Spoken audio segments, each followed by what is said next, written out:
Just around here and as close as she can to me. Unfortunately, I have a very sore throat, so this is how loud I'm going to be. So apologies for that, everyone, if that's okay. If you can't hear me, just come closer or just shout out, Emma, we can't hear you, if that's okay. So one of the reasons I'm here and not at the grass market is right behind me is the courts.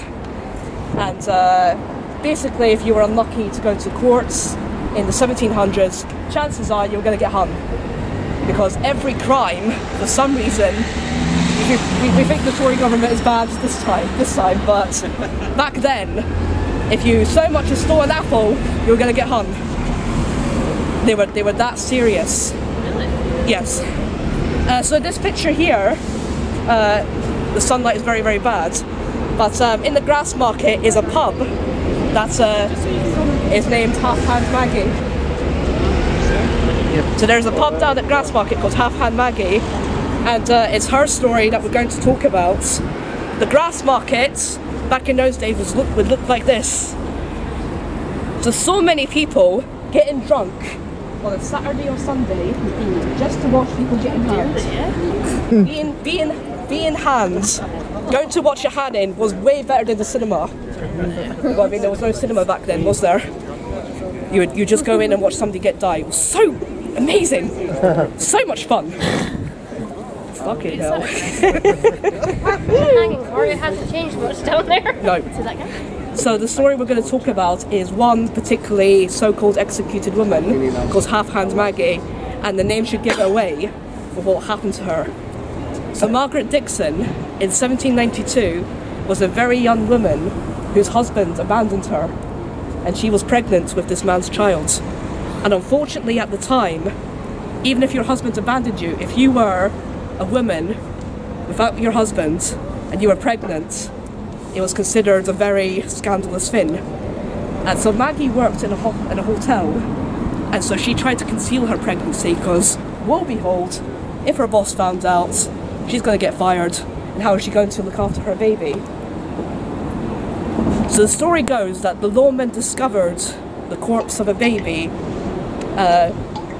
by the 4th, and unfortunately this baby was not in the water, it was at the side, and they traced it all the way back to Maggie Dixon.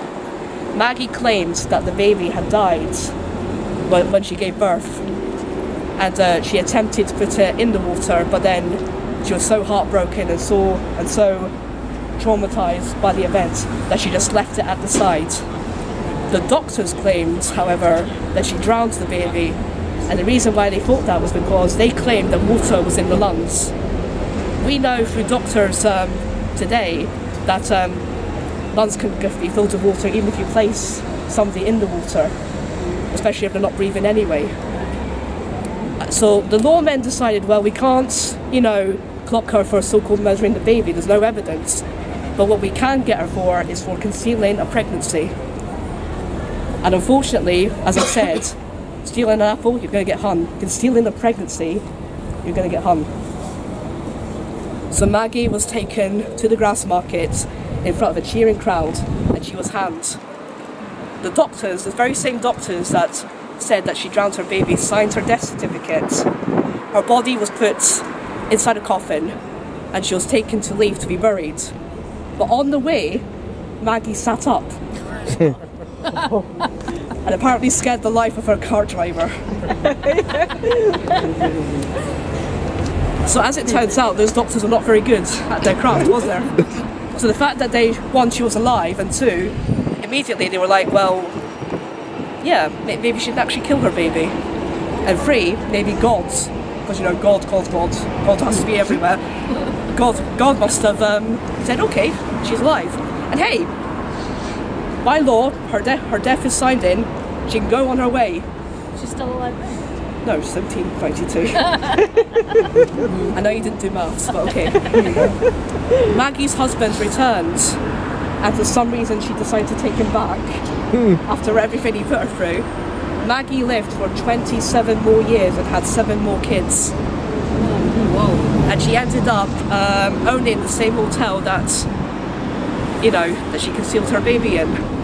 So one a good ending, but she did suffer from chronic pain in her neck for the rest of her life. So something broke, but somehow, God willing or whatever, she survived.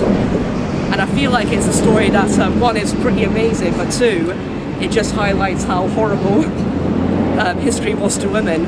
Never mind witchcraft. You got people dying because they so-called concealed the pregnancy. Did Maggie write a book? I don't think so, she was literate. There is a lot of books written about her, this is how I found out about her. But she has a pub named after her, so I mean, come on. Yeah, I know. If you're named after a pub, you made it. Yeah.